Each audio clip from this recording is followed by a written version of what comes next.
कि एग्जाम में जितना अभी चल रहा है, कोई ट्रांसपेरेंसी नहीं है, कोई जवाबदेही नहीं है। बहुत सारी जितनी भी गड़बड़ी स्टूडेंट्स को फेस करनी पड़ रही है, क्या इस सब का जवाब भी तुम्हारे पास में है? तो मेरे दोस्त, अब तुमको कहना होगा कि अब और नहीं।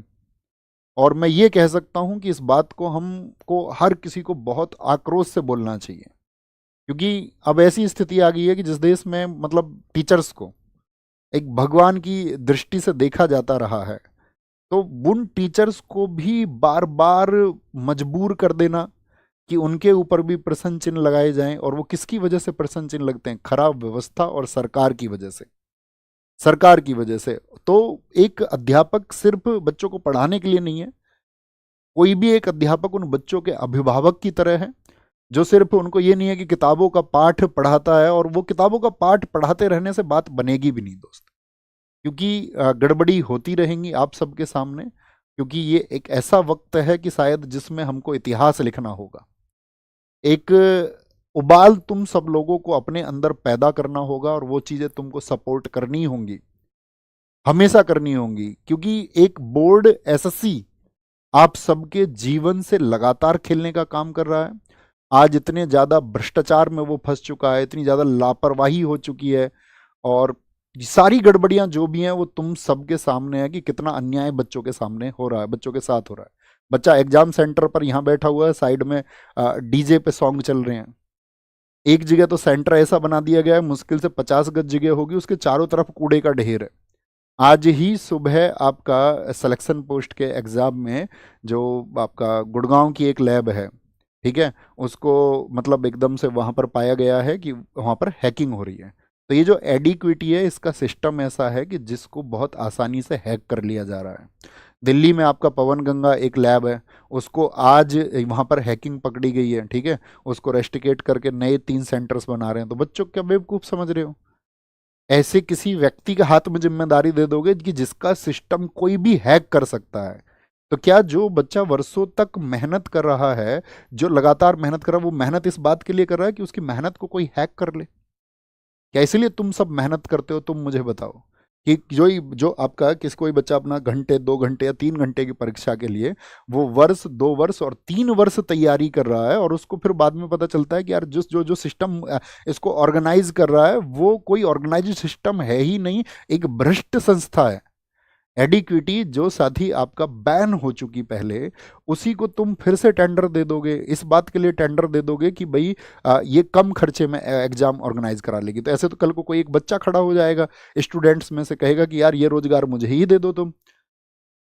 क्यों नहीं ऐसा करते कि मोदी जी ये रोजगार इस बच्चे को दे दो और ये बच्चा एक काम करेगा, ये सेंटर चलाएगा। क्योंकि होनी तो गड़बड़ी है एट द लास्ट, तो उस बच्चे के द्वारा बनाए गए सिस्टम में कोई गड़बड़ी हो जाएगी, तो उससे अच्छा है कि फिर को 4 लोग आएंगे कि भैया हम तो एकदम से 10-10 रुपए में पेपर करा देंगे। कोई बोलेगा हम भैया 5-5 रुपए में पेपर करा देंगे। तो तुम क्या बच्चों से पैसे लेते नहीं हो? आप बच्चे से हर एक स्टेप पर पैसा लेते हो। बच्चा कभी उस एक चीज का विरोध ही नहीं करता कि भाई मेरी फीस इतनी ली जा रही है या आप कोई फीस बढ़ाएंगे, उसको कोई विरोध करने का मतलब नहीं है। वो देता है, उसको जानता है कि यार सिस्टम में पैसा लगता है, ऑर्गेनाइज होने में पैसे लगते हैं। लेकिन जब आप उसके पैसे का दुरुपयोग करोगे और उस दुरुपयोग को करके आप उसके जीवन को प्रभावित करोगे, और ऐसा जीवन उसका प्रभावित करोगे कि वर्षों दर वर्ष जो उसने मेहनत की है उसका जो नतीजा है वो उसको शून्य मिलेगा। आपके सामने आपने देखा होगा, अक्सर पिछले वर्षों से आप देख रहे हैं कि पेपर लीक की खबरें आती हैं। सरकार क्या कहेगी? ढोंग के नाम पर उसको जांच का एक नाम दे देती है, कहते हैं इसकी जांच कराएंगे, हम इसकी जांच करा के और तब इसको बढ़ाएंगे। इतने में ही एक अभ्यर्थी उस इंतजार को करता रहता है, वर्षों का इंतजार करता रहता है। बहुत सारे लोगों की उम्र पूरी हो जाती है, उम्र पूरी हो जाती है, और कभी कभी तो ऐसा हो जाता है रिजल्ट का इंतजार। सीपीओ में क्या चल रहा है? सीपीओ का रिजल्ट क्यों क्यों रोका हुआ भाई साहब आपने? ऐसी क्या मतलब? एक फिक्स टाइम पर आप परीक्षाओं को आयोजित करें, एक फिक्स समय पर, अगली परीक्षा से पहले एक आंसर की आप दे दें, एक रिजल्ट आप समय पर दे दें। तो वो मतलब क्यों नहीं कर पा रहे हो? उसमें ट्रांसपेरेंसी क्यों नहीं है? पारदर्शिता क्यों नहीं है? लोगों तक आप ये मैसेज क्यों नहीं देते हो कि भाई ये कारण है, इसका उचित कारण ये है? ऐसा एक उचित कारण दीजिए ना जिस पर विश्वास किया जा सके। जितनी भी धांधलियां हैं, जितनी भी भर्तियों में देरी है, जितने भी पद गायब हो रहे हैं, जितनी भी पारदर्शिता की कमी है, ये अब कॉमन बातें हो चुकी हैं। इस देश में कॉमन बातें हो चुकी हैं, और नेता अपने एसी के कमरे में बैठ करके ठहाके मार रहे हैं। हंस रहे हैं। एक बच्चा घर में बैठ करके अपने सपनों को कुचल करके रो रहा है, और ये लोग वहां संसद में बैठ करके मतलब मस्खरी करते हैं एक दूसरे पर। एक दूसरे पर ये लोग मतलब कटाक्ष करके वहां हंसते हैं। बच्चे किसी को टैग कर देंगे ट्विटर पर, तो तब नेताओं को पता चलता है कि इस देश में चल क्या रहा है, कि मुझे इस बच्चों के पक्ष में सदन में बोलना है या नहीं बोलना। कभी कभार बहुत बच्चे ट्वीट कर देंगे किसी को टैग कर करके, तो नेताओं को सुध आ जाती है कि हाँ ठीक है, ये सही मुद्दा है, इस पर बहुत सारे बच्चों का जन आक्रोश है, और इस पे बच्चे आक्रोशित है, तो इस पक्ष में मुझे बोलना चाहिए। लेकिन फिर वही बात आपका एक समय के बाद में नहीं सुनी जाती है। अभी आप देखिए कितना बोला गया रेलवे रिफॉर्म्स को लेकर के, तो नहीं सुना किसी ने। खूब ट्वीट किए, सब लोगों ने ट्वीट किए। तो हम सिर्फ एक सवाल पूछना चाहते हैं कि क्या ये मतलब ऐसे न्यू इंडिया को हम चाहते थे? क्या ये सही में न्यू इंडिया है, जहां ऐसी स्थिति आ गई है कि सात छात्र वर्ग इस देश में सड़कों पर बैठने के लिए सोच रहा है, जहां पर छात्र हर पल ये सोच रहा है कि मेरा भविष्य सुनिश्चित होगा भी या नहीं भी होगा? क्या जो मैं तैयारी कर रहा हूं इसको एक दिशा मैं दे भी पाऊंगा? क्या मैं सफल हो भी पाऊंगा? क्या इसी न्यू इंडिया की संकल्पना हम करते हैं दोस्त? आप बताइए मुझे।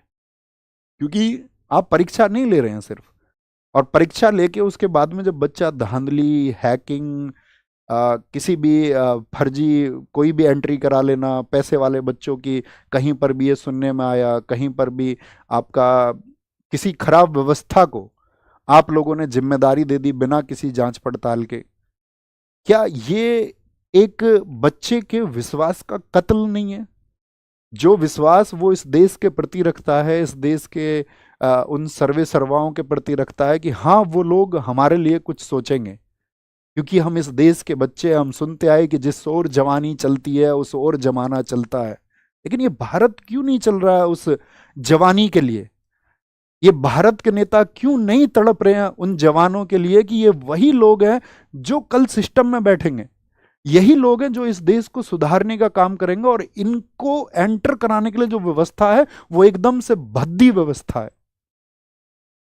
क्योंकि ऐसा नहीं है ना कि कोई भी छात्र जिस भर्ती को पास करके जाएगा, भर्ती होगा, कल को उसको सिस्टम चलाना है ना आगे। अगर आप उसको पहले ही इस देश की व्यवस्थाओं के बारे में इतनी उसकी मानसिकता को या उसकी मन में ऐसी चीजों को आप घर करा देंगे कि इस देश का तो सिस्टम ही ऐसा है, तो क्या वो उस सिस्टम को नहीं स्वीकारेगा कल? कैसे वो गर्व करेगा मतलब व्यवस्थाओं पर? कैसे वो देश पर गर्व करेगा? कैसे इन नेताओं के लिए वो ये सोचेगा कि हाँ ये मेरे लिए कुछ अच्छा सोचेंगे?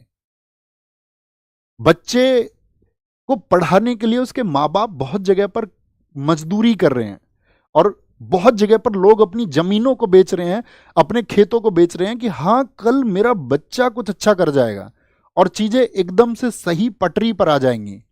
कोई पूरी रात को बच्चा जागकर इस बात के लिए पढ़ रहा है कि कल एक दिन एक सवेरा आएगा, और उस सवेरे के होने के बाद में वो संघर्ष थोड़ा सा विराम ले लेगा, वो संघर्ष थोड़ा सा थम जाएगा। लेकिन जब उसके पास ये खबरें पहुंचती हैं तो उसका विश्वास टूटता है, उसका रातों को जाग कर के जो मेहनत करना था वो एकदम से खत्म हो जाता है, और वह इस सिस्टम के सामने हार मान लेता है। मेरा दोस्त, ये हार मानने का वक्त नहीं है। खुद से वादा करना कि अब क्रांति होगी, और अब आंदोलन होगा, और इस देश के हर घर से आवाज उठेगी, और इस बात के लिए आवाज उठेगी कि हमारे साथ अब इनजस्टिस और नहीं हो सकता, हमारे साथ अब अन्याय और नहीं हो सकता है। और बस मैं तुमसे इतनी बात कह सकता हूं कि तुम डरना मत, झुकना मत। और क्योंकि अगर हम डर गए ना दोस्त, और अगर हम झुक गए, तो इस देश की जो टेढ़ी रीढ़ जिस किसी ने भी की है उसे हम कभी सीधी नहीं कर पाएंगे। और ये छात्र वर्ग है, ये जवान वर्ग है, जो इस देश की नेताओं के द्वारा जो, या सिस्टम के द्वारा, या खराब अधिकारियों के द्वारा, भ्रष्ट अधिकारियों के द्वारा जो टेढ़ी रीढ़ की जा रही है, उसको हम सीधा करेंगे और मिलकर करेंगे। अब मैं व्यक्तिगत तौर पे कहूं कि मेरा जीवन तुम सबकी वजह से है। अगर अपना जीवन भी कुर्बान करना पड़ेगा इस व्यवस्था में बदलाव करने के लिए, तो हम कर देंगे, और बेझिझक कर देंगे, बिना किसी संकोच के, बिना डरे, बिना झुके कर देंगे। तो ये एक मोमेंट होगा, हम आपको बता चुके हैं। 31 को टीचर्स की मीटिंग होगी आपस में।